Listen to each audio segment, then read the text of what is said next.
দেখেন মহাপ্রভু কি চেয়েছিলেন। এখানে কোনো বৈষ্ণব আছে কি? আছে বোধহয় নাকি? আমি অর্ডার করলাম, যা বলবেন আমার ফেস টু ফেস বলবেন। আজকের দিনের জন্য অর্ডার করলাম।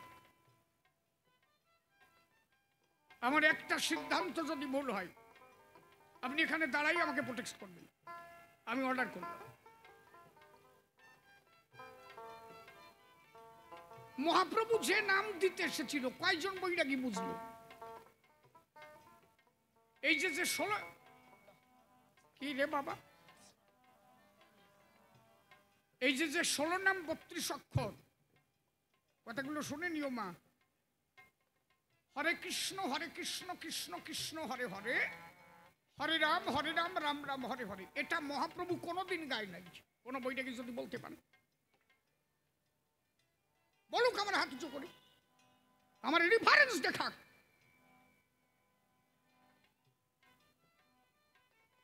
ওই ঘরে বসে বোর সাথে কথা কওয়া নাকি? কথা বলো, আমার সাথে কথা বলো।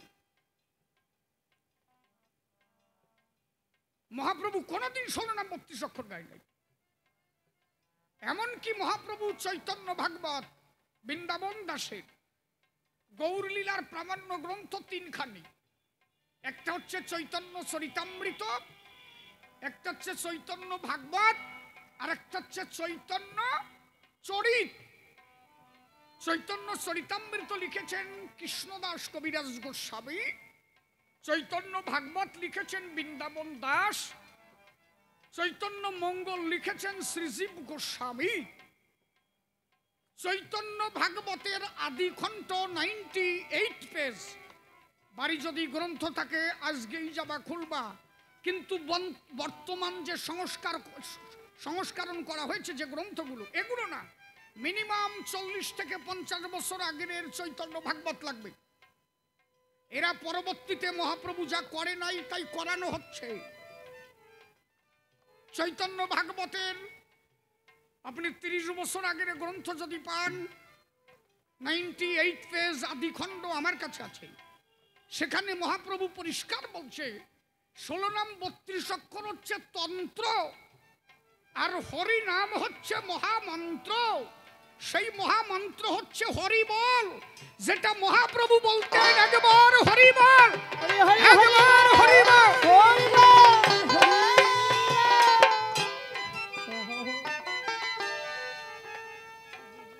আজকে কি করে?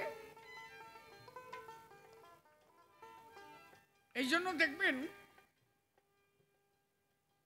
অনুকূল চন্দ্র ঠাকুর, এখানে অনুকূল ঠাকুরের কিছু ভক্ত আছে বোধহয় নাকি?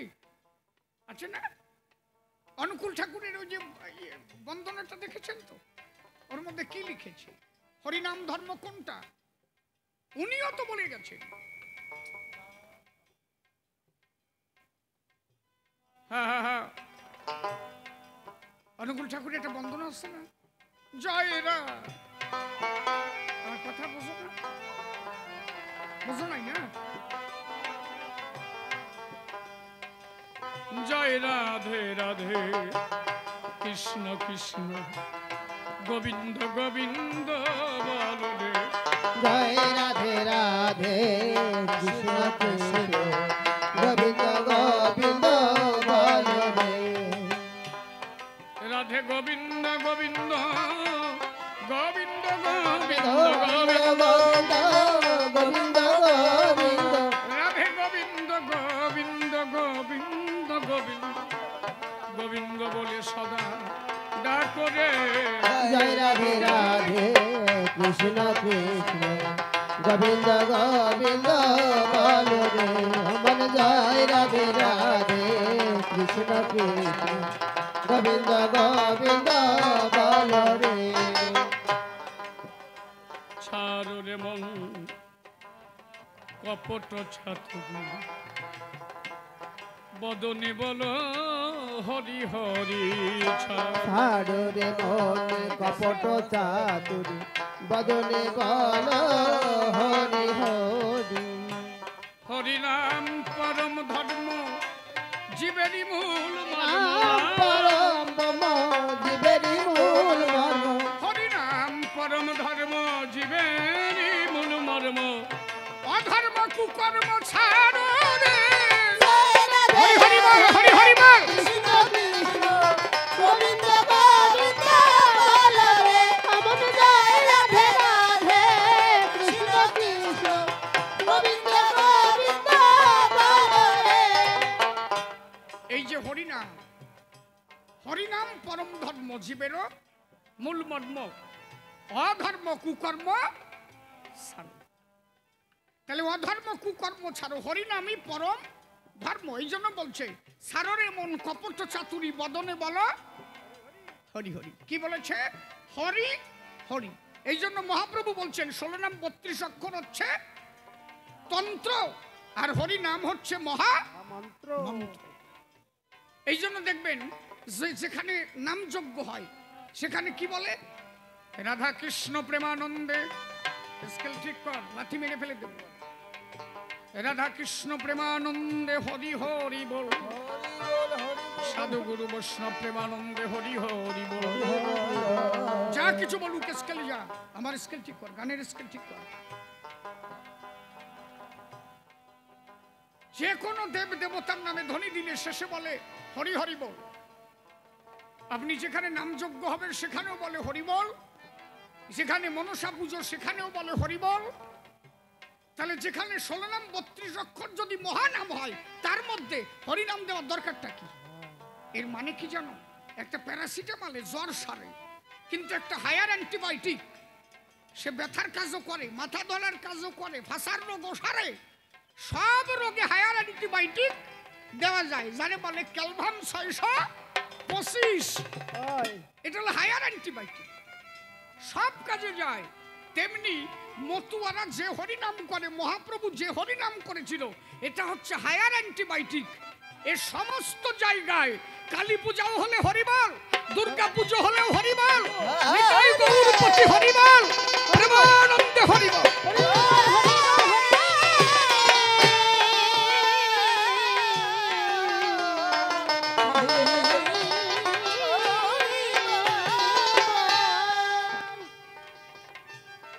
এই জন্য আমি মনে করি কি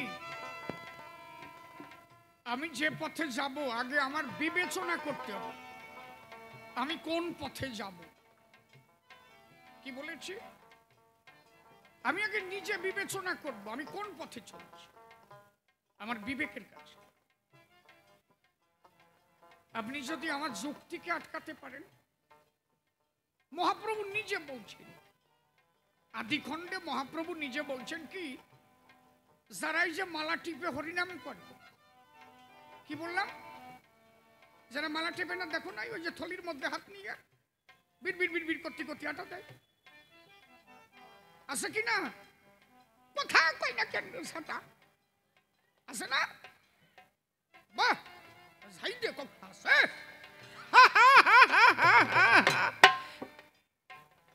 মহাপ্রভু বলেছে এটা আমার কথা না আদিখণ্ড পড়ো তুমি যে শিশিরের কথা মেনে নেবা কেডা কইছে তোমার শিশির কথা মানতি তুমি বই পড়ো বাড়ি যাও কালকে যে বই কিনবা চৈতন্য ভাগবত আদিখণ্ড পড়বা সেখানে মহাপ্রভু বলছে যারা টিপে টিপে হরিনাম করে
বান্ধবী, দেহখানা পবিত্র থাকা চাই। ওই বিটিকে নাটা দেয়, দুটা নিয়ে ধরো, গেল, চলে গেল। সাথা কনে যায় রে, বুঝে না, ধরটা যে ধর চলে গেল, ওরা দুয়ারে গেল।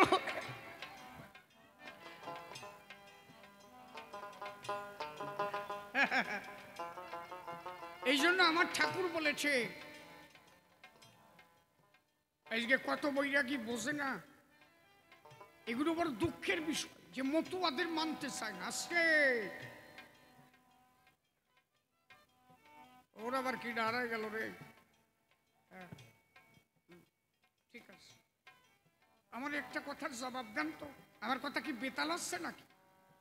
তালে আছে তো, কিছু কিছু লোকের বেতাল ঠেকতেছে কি, ঠিক না?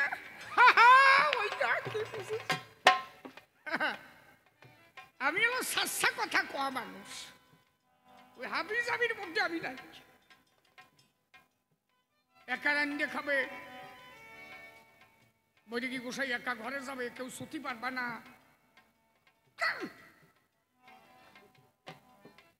যে বাড়ি খাতি গেছে ওই বাড়ির টাকা, ওই ছেলেটা টাকা ইনকাম করে, ওই বাড়ির টাকা, ওই বাড়ির ইনকাম।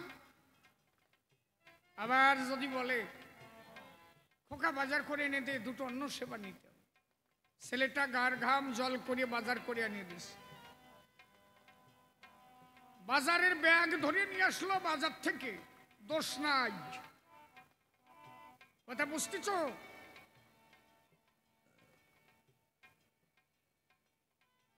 কারে দেবে ও টাকা? আমার দেবে নাকি?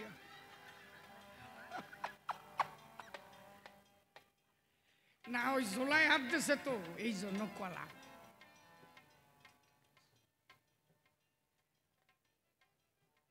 তাহলে বাজার থেকে বাজার করে আনছে, কি হয়েছে বাবা? আহা হা, তো বাজার থেকে বাজার করে আনলো। খালি ঘটনাটা শোনো, তাহলে বুঝতে পারবা ধর্ম কি। খায় না, মাথায় না, বুঝবা কবে তোমরা? এই জন্য গুরুচাঁদ ঠাকুর বলেছিল, অনন্ত অসীম যদি চিনিবারে চাস, ধর্ম নয়, আগে তুই শিক্ষা জলে বাস।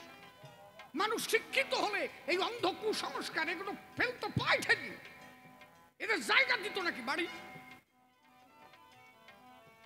বৃন্দাবনের পুঁই শাক গাছ খাইয়ে যায়, উনি ঘরে বসে টেয়ার পায়। হ্যাঁ, রাধে, ওরে বাবা কি হয়েছে? কয় যে বৃন্দাবনের পুঁই শাক গাছ খেয়ে যাচ্ছিল তো, এটা দাবর দিয়ে খেদাই দিলাম, কাঁসার তালে ভাত দিয়ে, ভাতের মধ্যে ইলিশ মাছ দিয়ে ডুকোই দিয়ে ভাত দিয়ে ঠেসে তুলছে, গুরুদেবরে দিয়েছে। বাবা সেবা নেন। বলে সেবা তো নেবো, এর শুধু ভাত খাওয়া যায়? বলে না, এই খেতে হবে, কিচ্ছু নাই তো।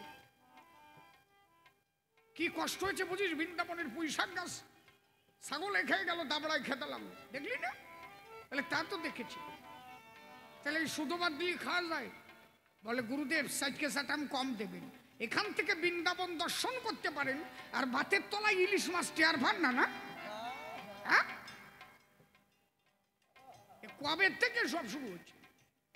মানুষ শিক্ষিত হলে এগুলো মানে নাকি? যারা প্রকৃত সাচ্চা মতবাদে চলে, কথাগুলো শোনো। যেদিন রহিদাস মুচির বাড়িতে অর্জুন সেবা দিতে গেল, আচ্ছা লক্ষ্য করো তো, ওই ভাবটা আর সীতা মোড়াকান্দি যখন বারুণী হয় একই ভাব আসে না? ওই যে বারুণীর সময় ওই যে ধান ক্ষেতের মধ্যে দিয়া কেটা যাবে হাগার ঠেলায়, হাসিয়া পড়িও না, কি কথা ঠিক কিনা? কাঁচা কাঁচা ঘু, এত রস পাইছে রে। কিন্তু ভক্তরা যখন চলছে তখন যে কাঁচা ঘু, লক্ষ্য আছে?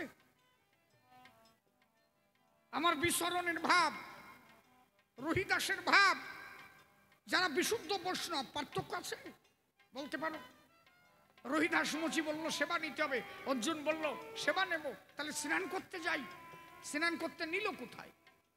যেখানে গরুর চামড়া ভিজায়, চামড়া ভিজানো জলে। ও বৈরাগী, তোমার এত সুস্কান্তি আসে? যে চামড়া ভিজানো জলে অর্জুন গিয়ে একটা চামড়া টান দিয়েছে, দেখে যে চামড়ার তলায় ভোলানাথ দাঁড়ায় আছে। প্রভু তুমি এই বলে আমি একা নাই, টান দিয়ে দেখ আরো কেউ আছে। আবার যখন টান দিয়েছে দেখে যে আদ্যা শক্তি মহামায়া, ওমা তুই এই জায়গায়, বলে শুধু আমি একা না আরো কেউ আছে। আবার যখন টান দিয়েছে দেখে যে মকর বাহিনী গঙ্গা। আবার যখন টান দিয়েছে দেখে যে মদন মোহন প্রাণ গোবিন্দ দাঁড়াই আছে। হরি হরি বল।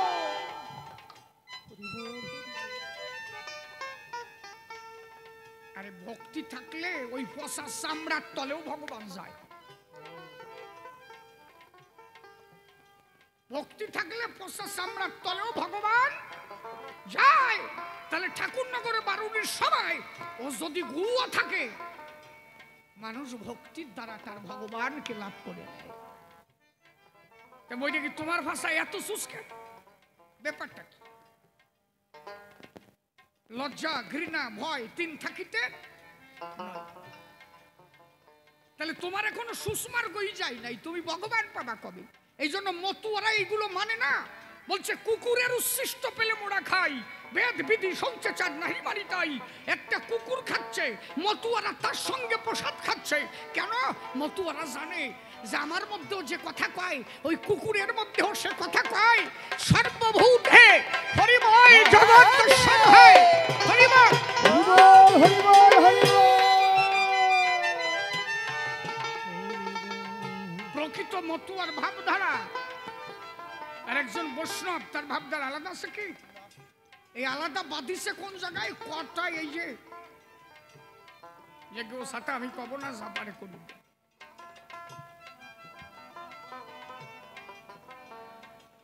আস্তে এই না কি হয়েছে? কি হয়েছে? সত্যি কি হয়েছে? ছাতা বোঝে না, বোঝো যে লোকটার পা দাইছে সে হলো বসে থাকে। যার পা দাইছে সে তো বুঝতে পারে যে আমার ঢেউ ঢেউ এসে গেছে, তেমন তো উঠে গেলি ভেজাল মিটে যায়। ওই কয়জন লোকরে ওই গ্যাস দেওয়ার দরকারটা আরে পাতে নেই জায়গা। আমি টেয়ার পাইছি, আমি বলে বাসায়ও চোখ আছে, কি দরকার আছে তুমি কম, ওই তো উঠে গেলি ভালো হয়। বসে না কি যে জ্বালায় পড়েছি কদিন। আমার গল্প মনে পড়ছে, কব না থাকি কব? ঠিক আছে না থাক থাক, গান গাই ধর, না না কও, ধর গান গাই না কও কব।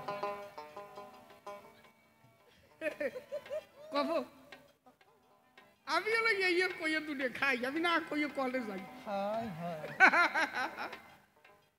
একজন সাটাম বেশি খায়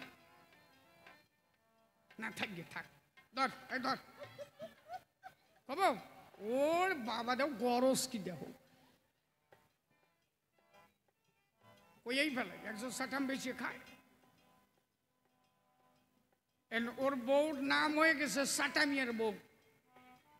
দেখবা মাস্টার যদি বিএ পাশ করেও মাস্টার হয়, মাস্টারের বউ যদি 4 ক্লাসও পাস করে তাও মাস্টারের বউ কয় যে ম্যাডাম হয়ে যায়, ম্যাডাম হয়ে যায়। সত্যি না?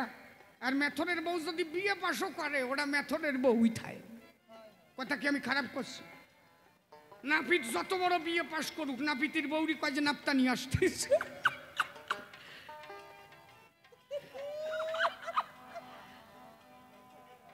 এই জায়গায় আসেন নাকি? এই জায়গায় নাপিত কেউ আসেন না? আমি তাকে বলছি না, সাতপাড়ার কোন নাপিতের কথা করছি নাকি আমি? তাই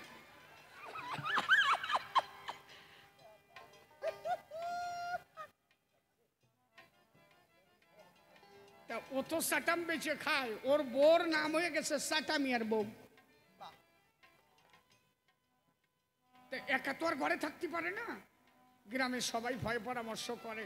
আজকে ওর বউ যায়, তাকে যায় একটু তাদের ধারে কথা কবে, বিকেলটা কাটিয়ে যাবে। এই যে কয় মার এক জায়গায় বসে কত কথা কয়, কালকে না এত মিথ্যে কয়, কালকে না আমাকে বাড়ির উপর দিয়ে না বাঘ গেছিল জানিস বাঘ। হায় হায় তোকে বাড়ি বাঘ আসে কন সাতা তোকে বাড়ির পাশে কোনো জঙ্গল নাই কাজে নিয়ে তয় বাঘ নাই যাই নাই তাতে কি হয়েছে শিয়াল তো গেছে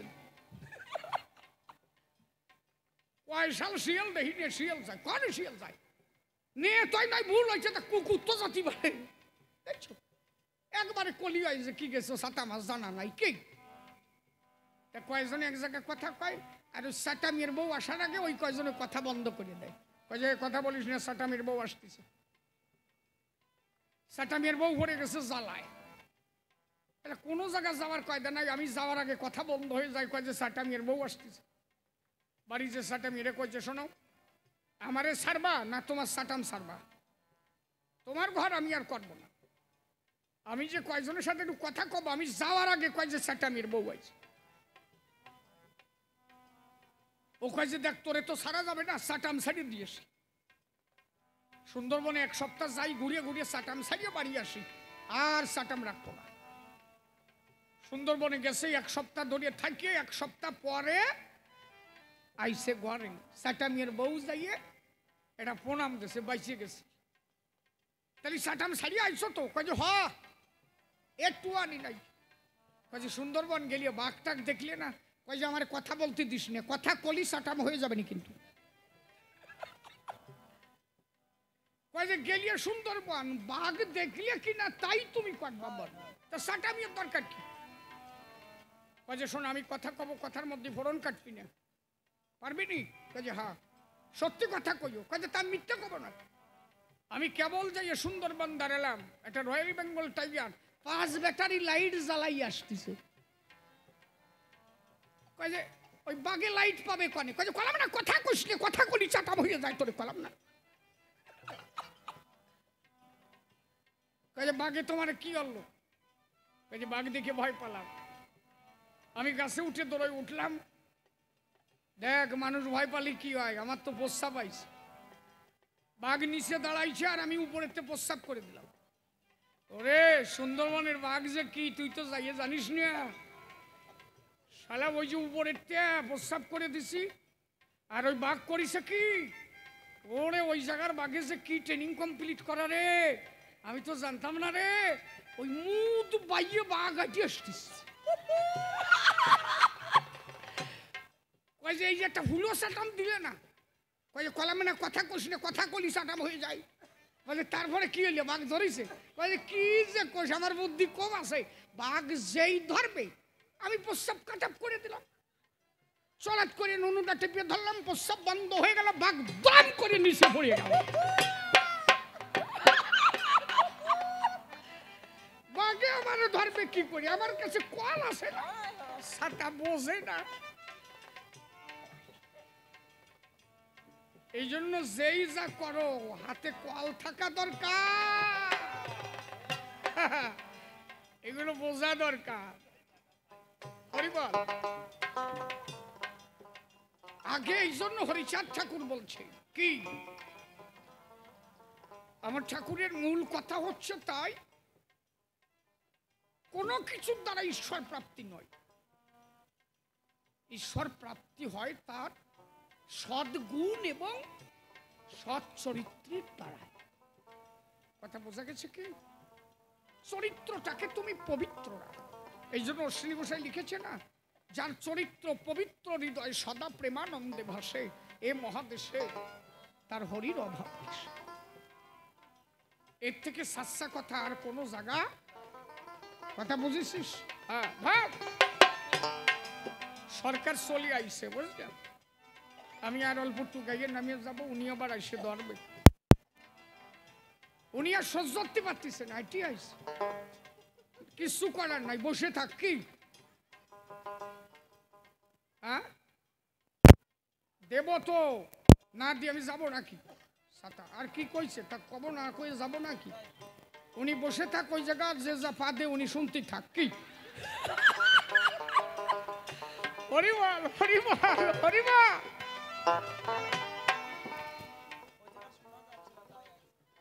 ঠিক আছে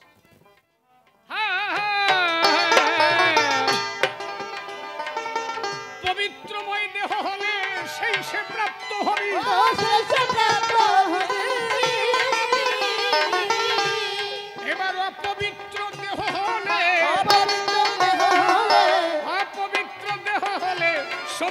দানে বঞ্চিত হবে। শান্তি ধামে যাবে যদি শান্তি ধামে যাবে, যদি শান্তি ধামে যাবে, যদি শান্তি ধামে যাবে।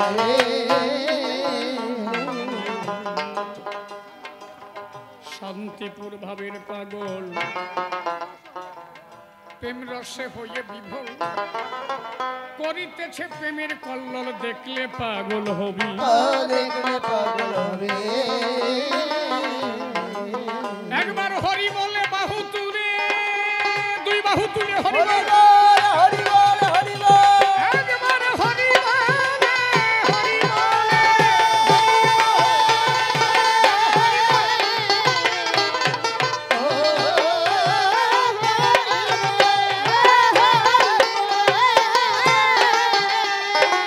একবার হরি বলে বাহু তুলে সেই দলে মিশিবি।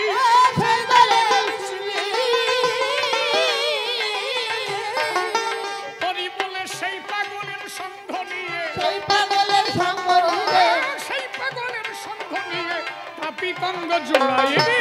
শান্তি ধামে যাবে যদি শান্তি ধামে যাবে, যদি শান্তি ধামে যাবে, যদি শান্তি ধামে যাবে। পাগলের শিরোমণি আমার হরিচাঁদ গুণমণি, শান্তিপুর দিন রজনী উদয় অক্ষয় রবি। গোসাই গোলক চন্দ্র মহানন্দ,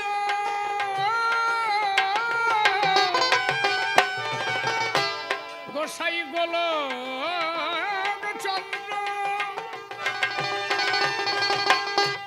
গোসাই গোলক চন্দ্র মহানন্দ,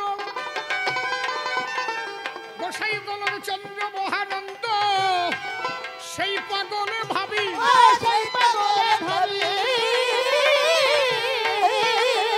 এবার অশ্বিনী তোর চিত্ত সন্ধ,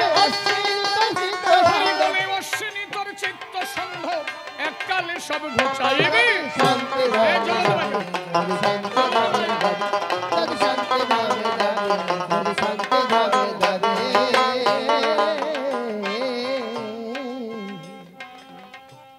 ভূমিকাতে সভা মাঝে আমি তারকচাঁদ গোসাই,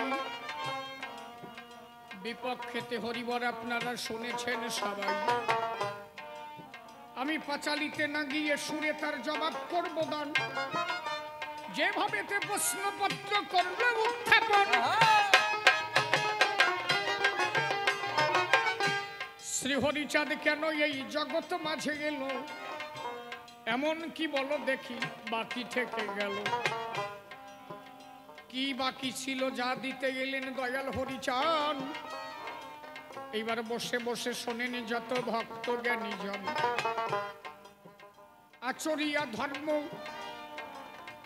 কেউ শিখাতে পারে নাই, এইবার নিজে আচরিয়া ধর্ম শিখালো হরি ক্ষীর সাই। রামচন্দ্র নারীর কাছে ঋণী হয়ে গেল, কৃষ্ণচন্দ্র নারীর কাছে ঋণী যে রহিল। মহাপ্রভু বিষ্ণু পিয়ার কাছে হয়ে গেল ঋণী, যুগে যুগে ঋণী হলেন ভগবান তাই জানি।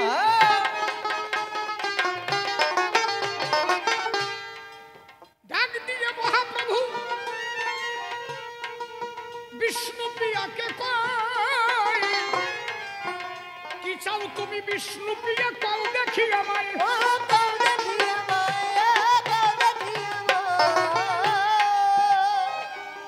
বিষ্ণু পিয়া তুমি কি চাও?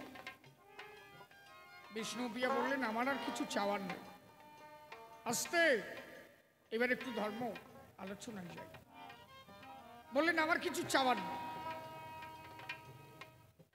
বললেন না কিছু চাও, আমি তো কোনো যুগে তোমাকে শান্তি দিতে পারিনি। মহাপ্রভু 48 বছর বয়সে যখন এলেন, বিষ্ণুপ্রিয়া বললেন তোমার ওই খরম দুখানি দিয়ে যাও, যদি কোনো সন্ধ্যার আধারে তোমারে আমার দেখতে ইচ্ছা করে আমি ওই খরম দুখানি তুলে রাখবো বেদিকার পর। আমি মহাপ্রভু বলে যখন ডাক দেব তোমারে, তুমি এসে দাঁড়াইও খরমের পরে, আমি পরাণ ভরে তোমার রূপ মাধুরী দর্শন। মহাপ্রভু বললেন ধরা পড়ে গেলাম। তোমার কাছে ধরা পড়ে গেল, কোন যুগে তোমাকে শান্তি দিতে পারলাম না।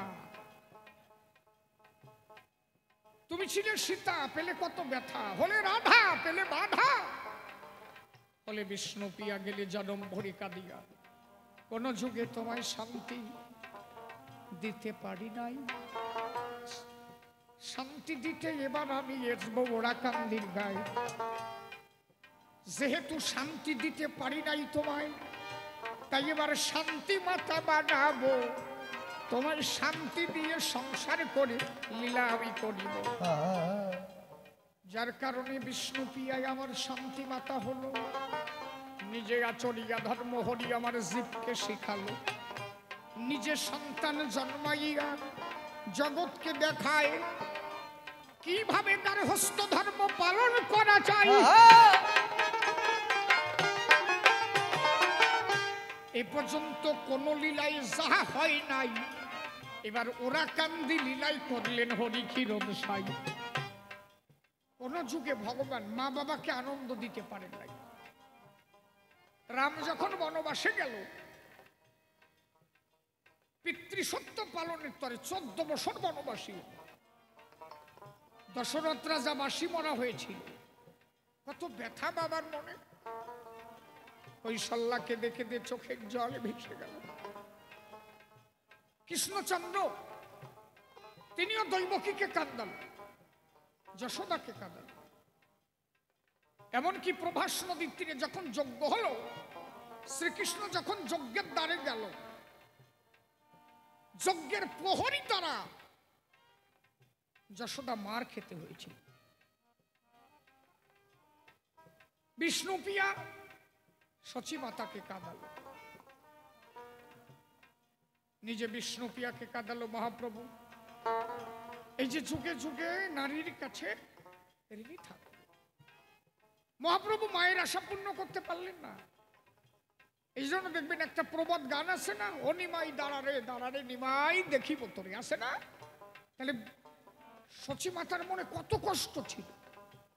এই যে ঋণী থেকে গেল, সেই ঋণী শোভাইতে এলেন ওরাকান্দির গায়ে।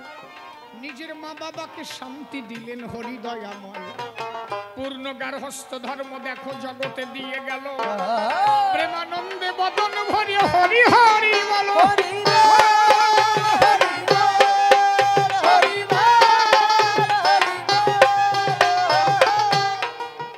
কথা বোঝা যাচ্ছে কি? মহাপ্রভু যে নাম দিয়েছিল, চৈতন্য চরিতামৃত যদি কারো পড়া থাকে, মহাপ্রভুর আবির্ভাব খণ্ড বাড়ি গিয়ে বলে ডাকবে। মহাপ্রভু যখন আবির্ভাব হয়েছিল, মহাপ্রভুর চারিপাশে যখন বৈষ্ণবরা দাঁড়াইয়েছিলেন, কি নাম করেছিলেন মহাপ্রভু? যখন মহাপ্রভুর আবির্ভাব ঘটে, তখন চারিপাশে হরিনাম হচ্ছিল, হরিবল। এই জন্য কৃষ্ণদাস কবিরাজ গোস্বামী কলমে বললেন, হরিনাম জন্মাইয়া প্রভু জন্ম নিল। অশ্বিনী গোসাই বললেন কি নাম এনেছেন কে? কলিতে আনলেন গৌর গুণ ধাম। তাহলে প্রথম এই নাম এনেছিলেন গৌর গুণ ধাম, মানে মহাপ্রভু। কিন্তু বৈরাগীরা এইটা বুঝতে পারল না, এটা বৈষ্ণবেরা বুঝতে পারলো না। সব বৈষ্ণবের কথা বলি না, কিছু কিছু বৈরাগী তারা বুঝতে পারলেন না। যার কারণে পরবর্তীতে সেই মহাপ্রভু হরি হয়ে গেল, এসে সেই হরিনাম প্রতিষ্ঠিত করল। উনি দেখলেন কি কলি পাপা হতো জীব, এরা যদি খালি খালি হরিনাম করে, লোকজন যাবে না ধারে, এরা তরবে না কোনো প্রকার। এই আপনারা এখানে কেউ থাকবেন না, এই বাজনা টাজনা বাজবে না। আমি যদি একা একা কথা কই, কেটা আসবে না? কবি কয়জন আসবে? কবে না যে ইলেকশনটা নাইছে, যা পারতিছে তাই করতেছে নাকি? কথা কি নাকি? আমি কোনো পার্টি করি না, আমি ইলেকশন করি না। আমি গায়ক শিল্পী, সবার কাছে সমান। আমার কাছে ওসব পার্টি পার্টি নাই, যে যাবারও করো গে। কি তোমার ভালো ঠেকলি পদ্মফুলি দিবা, তোমার ভালো না ঠেকলি তুমি ঘাসফুলি দিবা, তোমার ভালো না থাকলে হাতুড়িতে দিবা, যাতে তাতে না থাকে হাতে দিবা দিবা। আমিও করতে যাবো কেন, যা পারো করো। আমার কথা তা না। তাহলে হরিচাঁদ ঠাকুর দেখেন এইখানে প্র্যাকটিক্যাল। আপনি ভোরবেলা উঠে একটা ডাঙ্কা কাশি নিয়ে বাড়ি আরম্ভ করবেন, বাড়ির চারিপাশের লোক মনে করে কি জানোটা ঘটিছে রে, এ আগুরে হে আগুরে হে আগুরে। আর যদি ঘরে বসে কাছে হরিবল হরিবল হরিবল হরিবল কবেও থাক, কিন্তু বাজনা দিলি মনে হয় যেন কি একটা ঘটিছে। তার মানে কি, ঠাকুর দেখলেন যদি ডঙ্কা কাশি সরযোগে হরিনাম হয়, যারা পাপি তাপি যারা পাষণ্ড তারাও হরি ওই ডঙ্কার বাজনা শুনে পাশে যাবে। ভক্তরা যখন হরিনাম করবে সবার মধ্যে দিয়ে তখন সব কলিযুগের ভিতরে।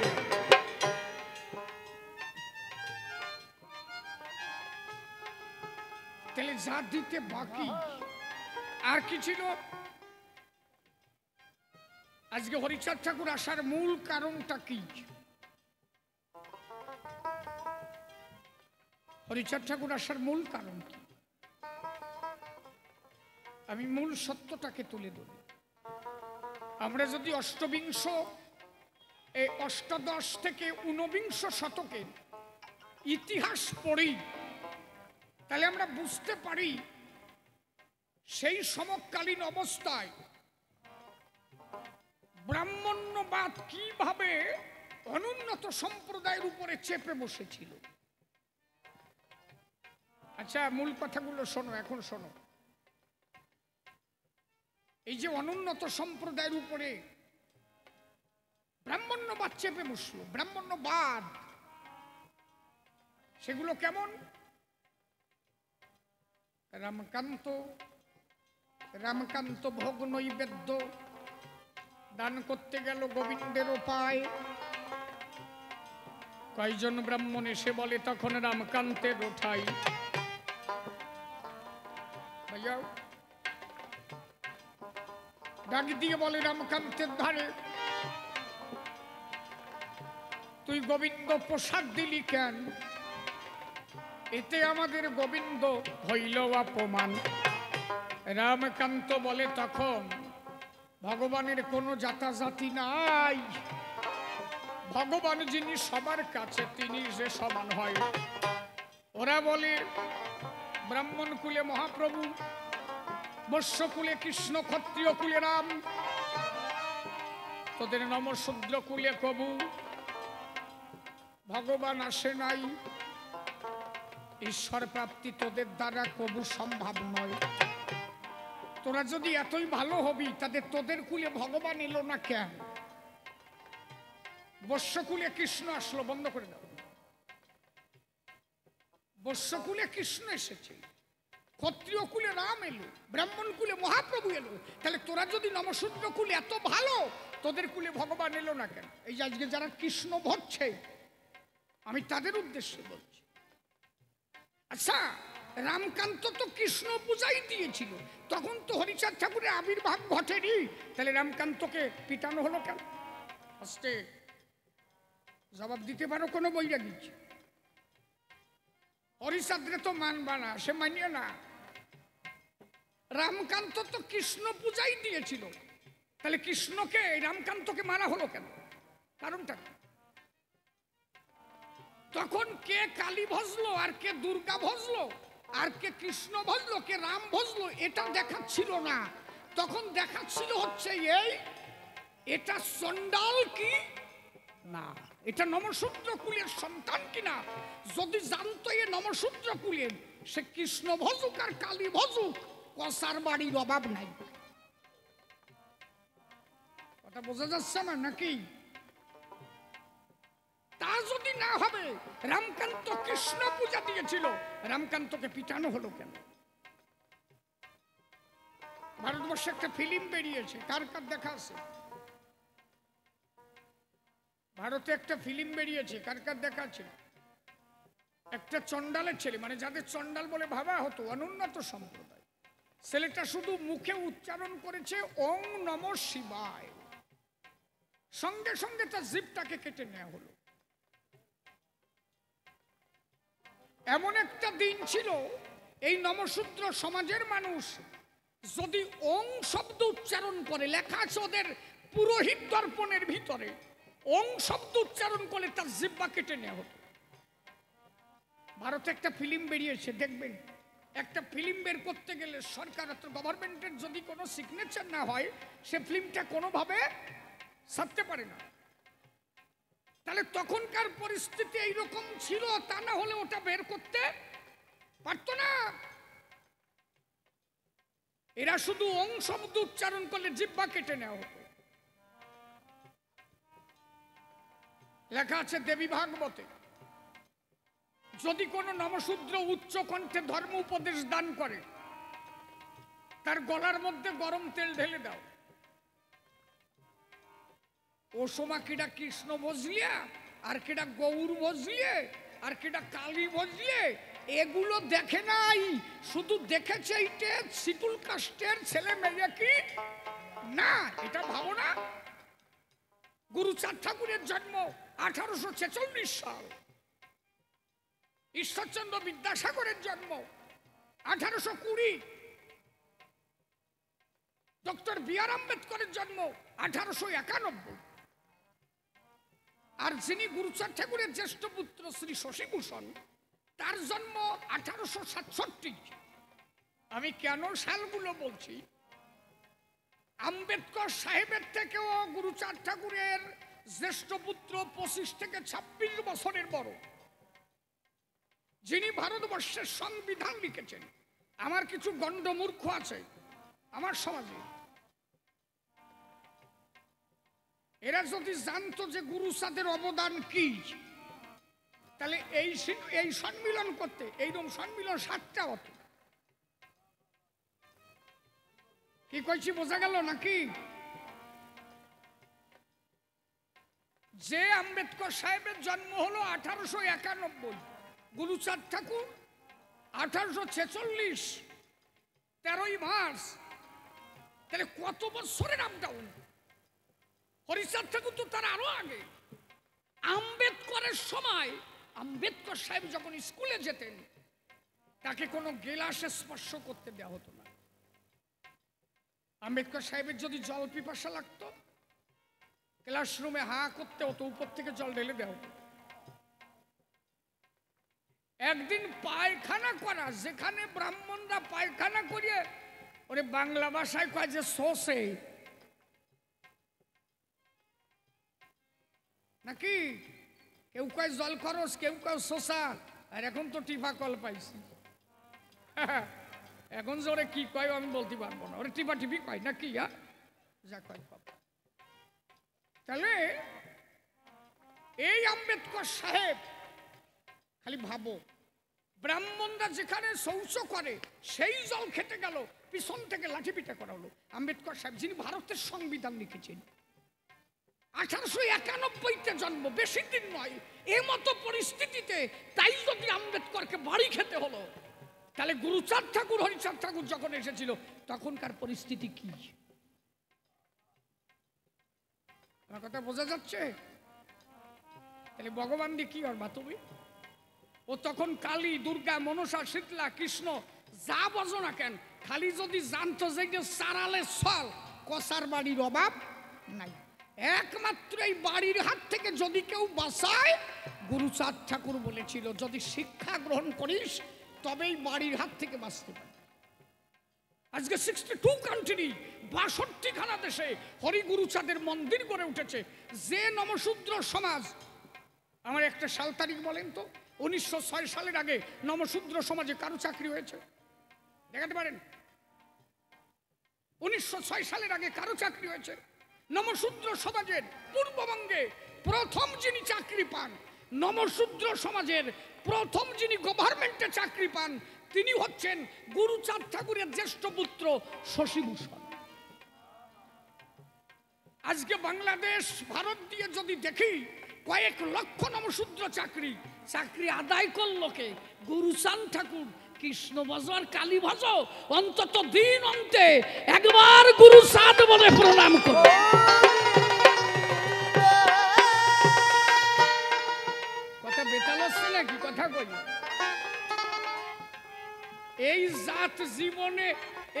জাত অস্ট্রেলিয়া যেতে পারে, এই জাত ইংল্যান্ডে যেতে পারে, এই জাত আমেরিকা যেতে পারে? হ্যাঁ, যে বিলের মধ্যে হরিচাঁদ ঠাকুর আবির্ভূত আছে। টুনটুন আসতো না, হরিগুরু চাঁটাও না আসলে আসতে বাজা। যে বিলের মধ্যে হরিচাঁদ ঠাকুর আসলো, যে বিলের মধ্যে গুরু, এদের কাজ ছিল কি জানো? এই সমাজের কাজ ছিল কি? এখানে যারা মুরব্বী আছে শুনে দেখবা, তোমার ঠাকুরদার কাছে বাড়ি যেয়ে শুনবা এই নমকে কাজ ছিল কি। এক ফসলে ধান হতো, জলা জমিতে ধান হতো, সেই ধান কেটে ওই যে জল এসে যেত, জাল আর বর্ষি নিয়ে মাছ ধরতে লেগে যেত। আগে কাজ ছিল জ্বালিয়ে গিরি করা আর ওই এক ফসলে ধান ঘরে উঠানো। কি আমি মিথ্যা বলছি? গুরুচাঁদের অবদান জানো? আরে কি কব রে, হ্যাঁ খগেনদা কিছু কবি নাকি? হ্যাঁ, ওটা পয়সা টয়সা উঠতে হবে নাকি? হ্যাঁ,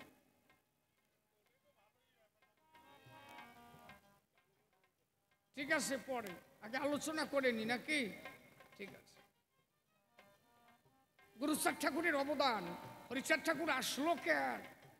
এদের বাঁচাতে। ত্রাহি ত্রাহি রবে এরা ডেকেছিল। শ্রীকৃষ্ণ গীতার পাতায় কি লিখেছে? যদা যদা হি ধর্মস্য গ্লানি ভাবতি ভারত অভ্যুত্থানং ধর্মস্য তদাত্মানং সৃজম্মহং পরিত্রাণায় সাধুনাং বিনাশায় চ দুষ্কৃতং ধর্ম সংস্থাপনার্থে সম্ভাবামি যুগে যুগে। তাহলে ভগবান কখন আসে? সাধুদের উপর যখন অত্যাচার হয়, রামকান্তের মতো সাধু, তার উপরে অত্যাচার হলো, পাপী নিধন করতে, ধর্ম সংস্থাপন করতে ভগবান তখন ছুটে আসে। তাহলে হরিচাঁদ ঠাকুর এসেছিল এদের রক্ষা করতে। যেখানে কোনো জাতাজাতি ছিল না, ওরা কান্দি যদি কেউ যেত, হরিচাঁদ ঠাকুরের প্রথম বাণী জীবে দয়া নামে রুচি মানুষেতে নিষ্ঠা ইহা ছাড়া আর যত সব ক্রিয়াবস্থা। সেখানে কোনো জাতাজাতি নেই। ওরা কান্দির ধর্ম কি? মতুয়া ধর্মমত। যেখানে কোনো জাতাজাতি থাকবে না, সব একাকার হয়ে যাবে। কয় যে গুরুচাঁদের জাতির পিতা কও কেন? কেন কারে কম? আমার জাতির পিতা গুরুচাঁদ ছাড়া আর কেডা? তোমরা যারে কও কও, তোমরা কও। অসহযোগ আন্দোলনে যখন গুরুচাঁদ ঠাকুরকে চিঠি পাঠালো মহাত্মা গান্ধী, আপনার দলবল নিয়ে একটু যোগ দেবেন আমাদের সাথে, গুরুচাঁদ ঠাকুর বললে হবে না, ও পাঠাবো না। কেন পাঠাবা না? চিঠি লিখে দিল, পাঠাবো কেন? আন্দোলনে অনেক লোক মারা যাবে, আর আমার গুলো মাথা পাগলা এরা আগে যাবে, মরিয়া সোয়া হয়ে যাবে। তা আমি পাঠাবো, পাঠাতে পারি। আন্দোলনের পরে যে কটা আমার বাইসে থাকবে, তোমরাও যে আসন পাবা আমার গুলোর সেই আসন দিতে হবে। কোন জাতি যেন না থাকে। তার প্রত্যুত্তরে কোনো চিঠি গেল না। ব্যাপারটা কি নাকি? গুরুচাঁদ ঠাকুর দেখলো কি যে আমার গুলো মারা যায় যাক, কিন্তু যে কয়টা বেঁচে থাকবে আর কোনো জাতি থাকবে না। ওরাও যদি সিংহাসন পায় আমার গুলোকেও সিংহাসন দিতে হবে। পরবর্তীতে মহাত্মা গান্ধী আর কোনো চিঠি লিখে কোনো সদুত্তর দিলেন না। আমার জন্য ভেবেছিল আমার গুরু ছাড়া। পতিতকে যে নাহি তরে কেন পতিত পাবন বলবো তার। আমার জন্য যিনি ভেবেছিলেন তিনি গুরুচাঁদ ঠাকুর। 1872 সালে সার্বিক শিক্ষা আন্দোলন করে তুলেছিলেন। গুরুচাঁদ ঠাকুর বলেছিলেন, ব্রিটিশ সরকারের বিরুদ্ধে আন্দোলন করেছিলেন। বলেছিলেন যে কোনো জাতি রাখা যাবে না, সার্বিক শিক্ষা আন্দোলন, সবাই যাতে শিক্ষা পায়, কোনো জাতি থাকবে না। ব্রিটিশ সরকার বললেন আপনি স্কুল করতে পারেন, আপনি স্কুল করেন, কিন্তু কোনো আর্থিক সহযোগিতা আমরা করতে পারবো না। আপনি 100, 200, 500 স্কুল করেন, আপনার অ্যাকাউন্ট থেকে আপনি অর্থনৈতিক অবস্থা আপনার যদি ভালো থাকে আপনি করতে পারেন। আমরা স্কুল হলে তা পারমিশন করাই দিতে পারি, কিন্তু একটা টাকা আমরা ওখানে দিতে পারি না। যার কারণে জানো, কথা কইলে না, শোনো, যার কারণে গুরুচাঁদ ঠাকুর ওরাকান্দি যত টাকা আসতো একটা টাকা নিজে কোনোদিন খায় নাই, একটা টাকা নিজে কোনোদিন খায় নাই। সবাই গুরুচাঁদ হয় নাকি? এত সোজা মনে করো না। শান্তিমাতা একদিন জিজ্ঞাসা করলো গুরুচাঁদের কাছে, গুরুচাঁদ, ওরাকান্দি এত টাকা আসে, তুই টাকার চিন্তা করিস কেন? বলে, মা তুমি কি জানো না একটা টাকা আমি খাই না। ওরাকান্দি যত টাকা আসে গেল আমার বাবার ভক্তের টাকা, আমার বাবার টাকা, একটা টাকা আমার না। যত টাকা ওরাকান্দি আসতো সমস্ত টাকা এক জায়গা করে আলোচনা করে সেই টাকা দিয়ে স্কুল করত, কোথায় আন্দোলন হবে তাই করতো, কোথায় কলেজ করা যাবে তাই করত। একটা টাকা নিজে খাই নাই। এমনকি হরিদাসপুরে লগ্নি কারবার করে নিজে ব্যবসা করে সেই ব্যবসার টাকা দিয়ে সংসার চালাতো। হরিচাঁদ ঠাকুর যখন চলে গেল, লীলা সাঙ্গ করল, টোটাল বাংলাদেশে দুর্ভিক্ষ নেমে আসলো। এই অনুন্নত, এই যে আজকে যারা গুরুচাঁদ হরিচাঁদকে ভগবান বলে মানতে চায়, এর বাপ ঠাকুরটা সেই দিন সেখানে ছিল, এরা যেন খবর নিয়ে দেখে। টোটাল বাংলাদেশে দুর্ভিক্ষ নেমে এলো।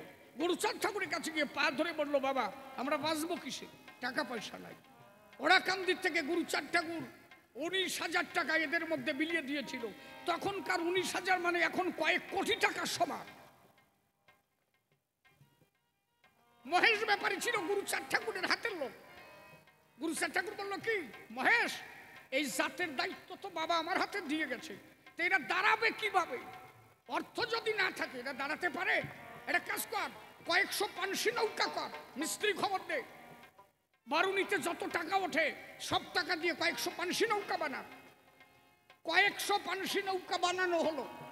এক একটা টিমে 10 জন 12 জন করে গুরুচাঁদ ঠাকুর নিজে সমস্ত অর্থ ডোনেট করে এদের এক একটা টিম করে দিয়ে, এই নমশূদ্র সমাজের টিম করে দিয়ে ব্যবসা নিজের দ্বারাই থেকে শিখাইছিল।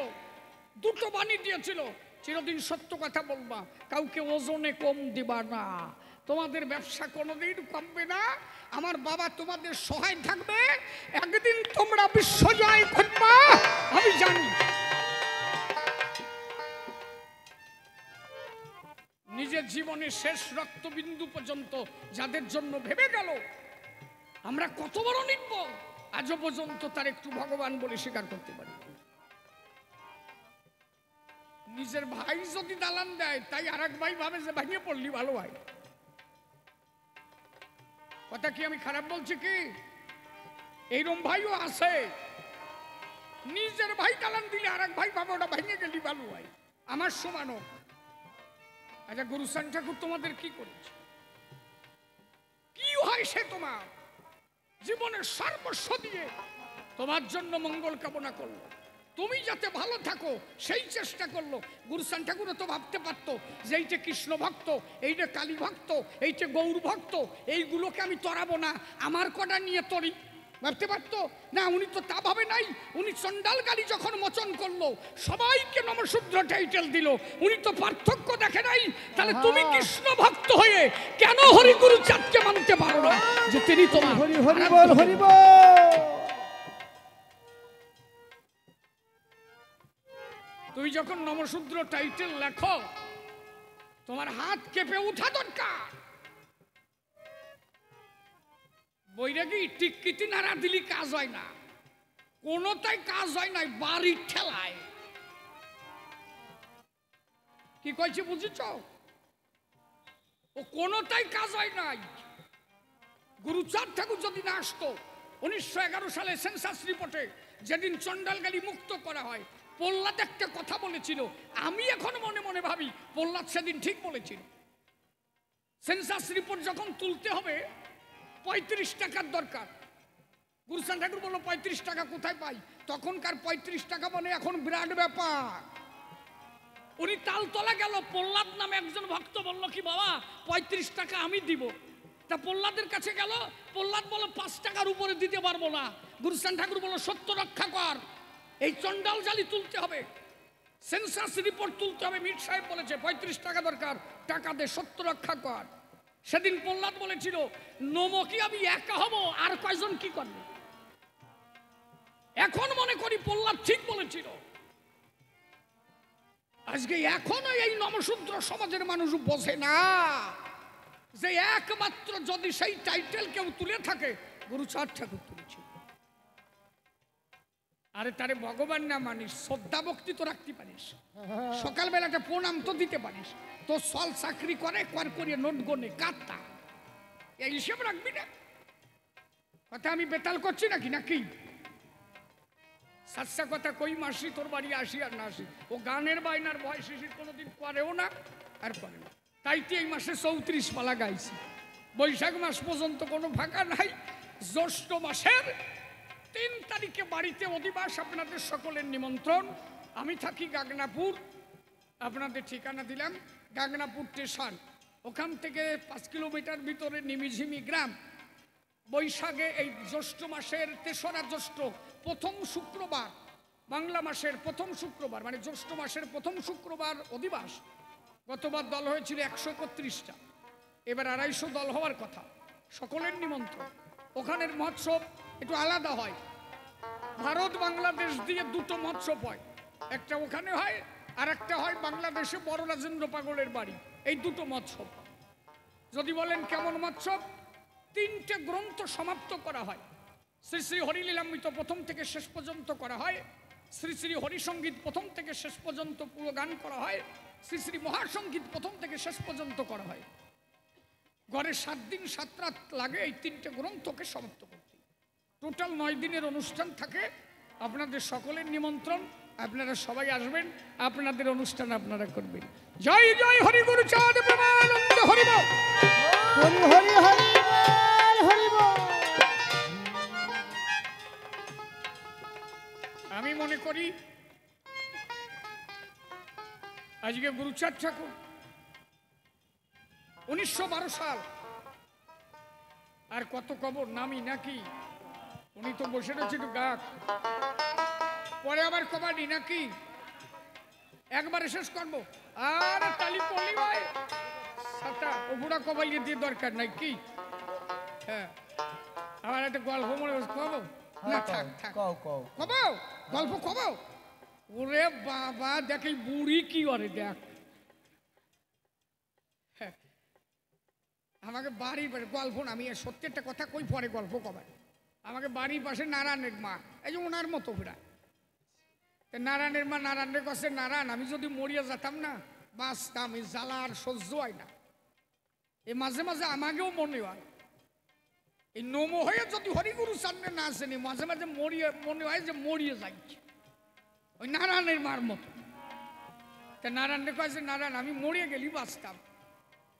রাত্রিবেলা রাগ হয়ে হেরিকেন জ্বালায় যাচ্ছে, মূর্তি যাচ্ছে হেরিকেন জ্বালাইয়া। নারায়ণ কয় যাবা, কনে যাবা? কয় যে মূর্তি যাবো। কয় হেরিকেন জ্বালাইলে কেন? কয় যে যদি সাপে কামড়ায়। কি মূর্তি যাচ্ছে বুঝা। গাগনাপুর স্টেশনে যে দাঁড়াইছে, ট্রেন একটা হুশ করে বড় হয়ে গেল। নারায়ণ এসে পাশে দাঁড়ায় বলো, মা তুমি এই জায়গা কেন?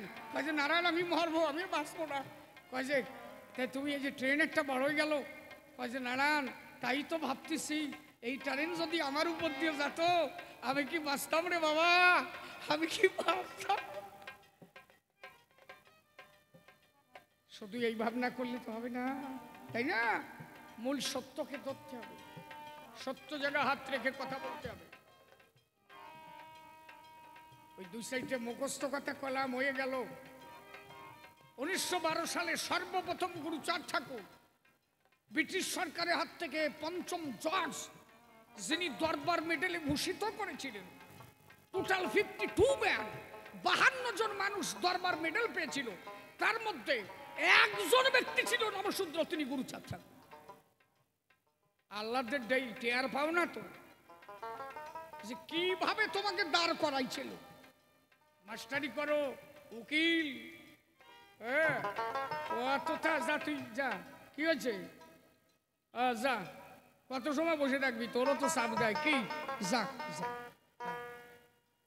আমি তাই ওই যে মালদা একবার গান গেলাম, থাক মালদা একবার গানে গেছি, তোমার আসে যদি যাও যাও, তোমাকে আসে, আমার তো আর নাই না, যাও যাও। এটা বোঝেই না। আরে গানের মধ্যে থাকলে মন প্রস্তাব আসবে কখন? হ্যাঁ, মন থাকা চাই। এই যে আমি যদি রাত ভরে গান গাই, মুত আসার কায়দা নাই। মনটাকে নিবেশ করে যদি কেউ থাকে গানের ভিতরে, কি বাবা সত্যি না, আমি যদি ভাবি যে ওরে আমি আসেই যাবো, এলো বিড়ি খাওয়ার মতো, একজন যদি পাশে খায় আর একজন দেহে কয় যে দেহের একটা উড়ি নিশা আছে রে, যেই দেহে সেই আসে, বুঝলে? এগুলো ভালো না। ছোট্ট একটা গল্প শোনো না, কইয়ে পারবো না। এক বলদ যাবে শ্বশুর বাড়ি, আর মার কাছে বলছে, মা আমি তো যাবো শ্বশুর বাড়ি, আমি কি কব? আর মা কয়, তুই যাবি শ্বশুর বাড়ি, কি কবি না কবি সেটা তোর ব্যাপার। শ্বশুর বাড়ি যাওয়ার পরে শালাশালি আসবে দাঁড়ে, তাকে সাথে কত কি কবি, এই আমি মা হইয়ে শেখাই দিতে পারি।